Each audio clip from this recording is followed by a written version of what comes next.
Day 2. Welcome back. Episode 2. Thanks for sticking with me on this journey. Things are looking up. This car has been in my yard, right over there, for almost a year. Even had a neighbor recite city code about junk cars to me. But now that it's in the driveway, things are looking up. Maybe because I see it's being worked on and it's not sitting on 3 flats. Well, they're going flat again. But I've had multiple people stop by and tell me how cool this car is and how awesome it's going to be when it's running and this and that and what they're worth nowadays. All sorts of comments. Many people. In episode 1, I laid out some rules. Number 1, don't trust that last guy. Number 2, know your craft. Number 3, pertinent problems first. 4, easy problems first. And finally, no parts lottery. Well, we're starting this episode by breaking the rules, because there is a really glaring problem that I need to handle before we get to anything else on.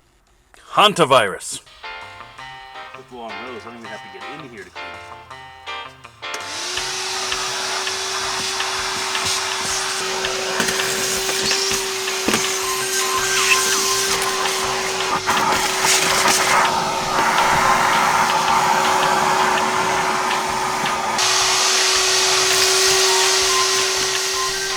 See rule number 1 of that last guy.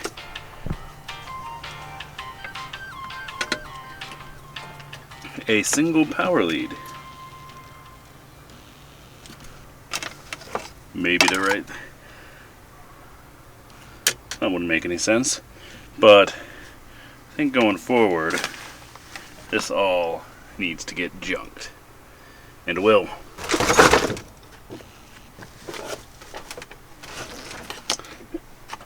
Is this factory carpet? Very shaggy. Well, now that that's cleaner, let's move on to the ignition. So the best tool for troubleshooting ignition systems. This was several dollars from the usual suspects. Well worth it. We also have a cheap test light from the same location. This was even cheaper as I recall, or came free with a thing. But super handy. And we got our multimeter. Any multimeter will do, including a cheap one from the usual folks. But this is the one I got, and it's well used, as you can see. If we should need to test that reluctor, the BK Precision oscilloscope is going to be our guy. If we get that far. Now understand that this is not a tool that most backyard or even any mechanic might have. And I assume that there is a specific tool for doing what we're going to use it for, to see the pulses. But I don't know what that tool is. So maybe this is where you guys come in. If you know of the proper tool for testing a reluctor, put it in the comments below. Well, rule number 1. We're not going to trust the last guy.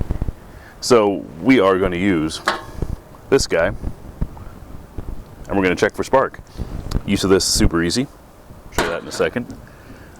Once we confirm we know spark, we're going to determine where we're losing spark. So we'll test these cables.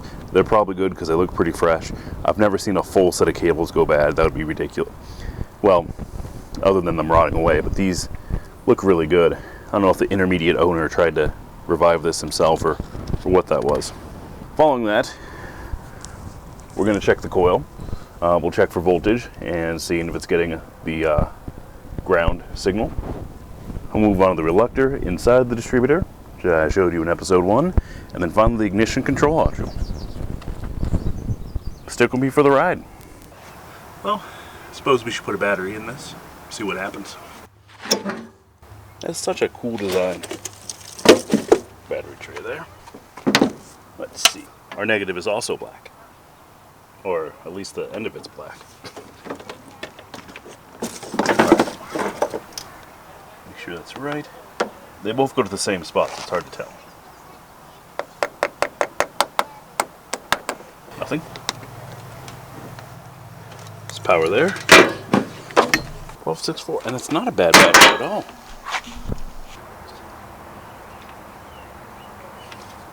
Right there. Eliminates all the wires. I don't think it matters which way they go. Apparently it needs to go that way. And once again, last I checked, there was no spark.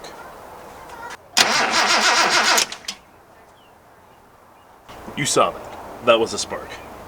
I was not expecting that.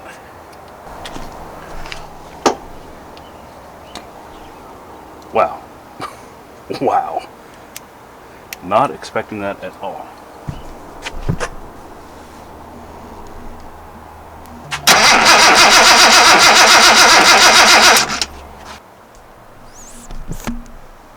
Alright, that is... I was not expecting that. Okay, this might have gotten a lot easier. Is it wrong that I'm disappointed that we now got spark?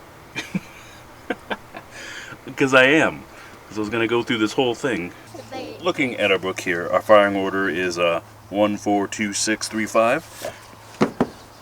One being in the front, but if I look at my cables here, so it should go 1426. There's one. And if that B's number 1 right there, the next one should be 4. Okay, that's right. That's 4 going to the next one. Okay, we got that. 1, 4. And then 2. That's this guy. Then 6. That guy's going to go way to the back there. Okay. Then 3. This one should go to 3. 5. Alright, so that's at least timed. That's right. Let's get her to top dead center. Get a big bolt on the bottom there. Hey, Hazel, can you come over here? Where? That way. This right here, you see those little claws that are hanging out the edge? Those little teeth? It's I don't see. kind of at the bottom. Oh yeah, I do. Ooh, I could use my new wrench. I certainly did get a new ratchet. Pull this bad boy out. Oh, they give you a cleaning cloth. These guys are pretty full of themselves for a $40 thing. Do not immerse in liquids. It's 92. We're gonna see how she does here. But that is to replace the old Pittsburgh, which, as you can see by the looks of her, has been a very well used rubber grip there though. Very nice. But I'm not sure about this. Is this really worth twice as much? I mean, I think this guy, for like, I think it's 25 bucks now, is 95% as good as this guy. Yo-yo. Though it claims to be professional, it also claims to be low profile, and I suppose it is a little bit thinner than that one. Oh, we're getting distracted. Hey Hazel, you want to do something for me? What is it? Come here. Alright, hold on. When you turn the key this way, it's... Alright, can you do that for like a second? Just stop. Just flick it. Good. Alright, let me tell you when, okay? Flick it. Do it. Yeah, that was good. Hey, just a flick, Hazel. Just a quick flick. Try again. I hold it down for a second. Gracias. Alright, you can hop out, love. You need help? Yeah.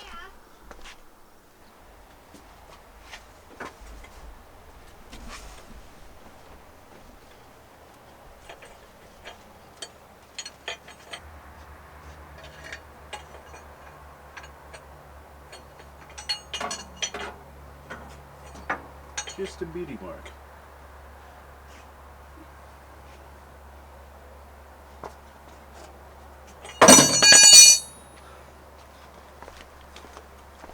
How could I be so lucky? Look at that. I don't know if you can read it, but that's 0 degrees. Right on it. Good. That wrench can stay under there until...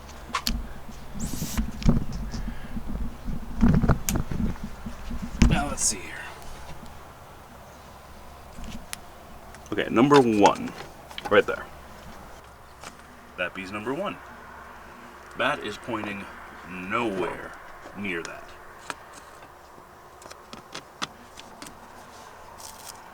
If we rotate this 180,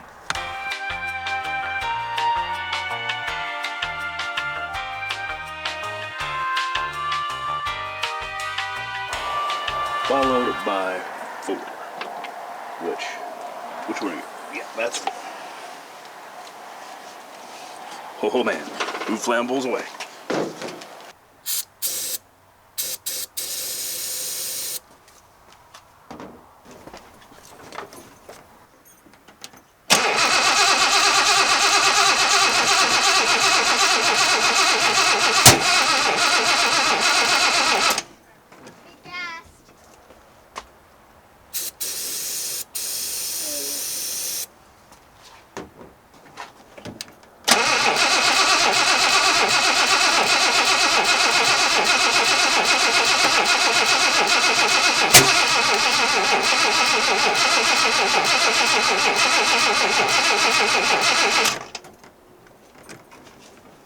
Thank you, Angel.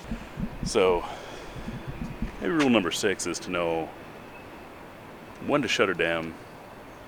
Think about it. Go for a walk. Have a beer. Put some thought into why this isn't running. Got close.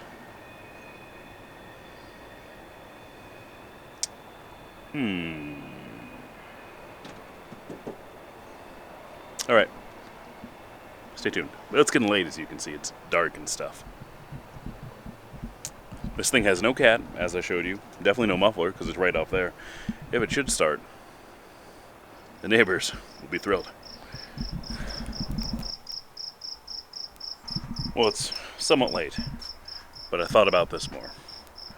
Distributor moves 1 turn for every 2 turns of the engine. So I'm 180 degrees off, I'm thinking, which makes sense, because if I look at it, this plug's in the wrong spot, and looking over here, I mean, I'm smarter than this. What was I thinking? Noob mistakes. Let's turn this thing over and do it again.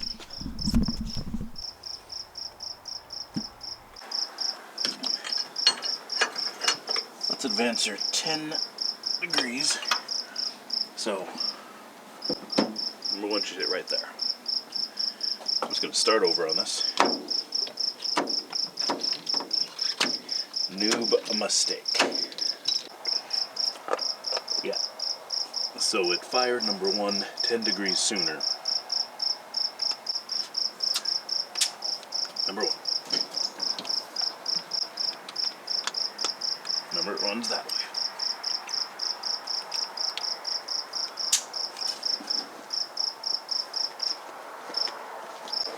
Okay. Like 11 o'clock at night, so not yet.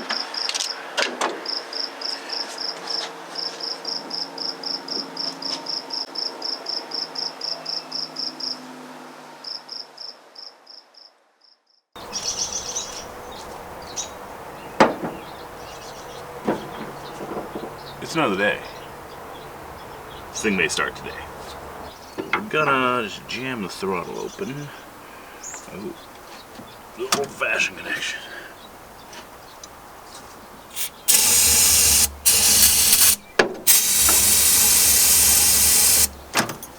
A new day.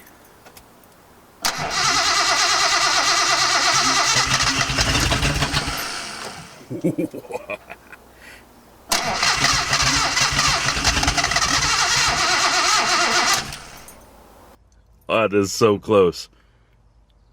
Alright, let's get some starting fluid, not starting fluid, let's get some fuel, actual fuel in the thing. This sounds promising. It fires on the can. So we got our ignition system buttoned out. I almost want to make this a rule, but maybe it's just a suggestion to take breaks. If you're working on something and you get stumbled, coffee break, smoke break, if it's a person, well, all day during work, I'll take a coffee break and go out for a short walk around the block, get the blood flowing, and I come up to a problem that I sort of stumped on, which happens quite a bit. Not that I'm taking coffee and walk breaks all day during the work day. But at night, I can have a beer. I could smoke if I did. Well, I sort of understand why people smoke now. Back when you could do that. I mean, think back on the Manhattan Project. There were reporters that would come and stay and try to just absorb an interview and such. And they'd go out at night and they'd see these little red dots just bobbing off in the distance. That was the engineers that were out for a walk on a smoke break because they came up on a problem that they couldn't solve right away. Well, and apparently they did solve it eventually because we got the bomb. Now, with rule number 3, we tackled our pertinent problems first. So we got the ignition system at least firing. So that's good. Now I think for the next step, he's looking up. Let's move up to the fuel system. Which is obviously you need fuel is the next thing. We know that it will barely start on starter fluid on the can. But let's give it actual fuel and see what happens. We are going to get deep into the guts of the electronic fuel injection system. So there's a notification bell somewhere. You know what to do. So you don't miss that. Well, thanks for watching.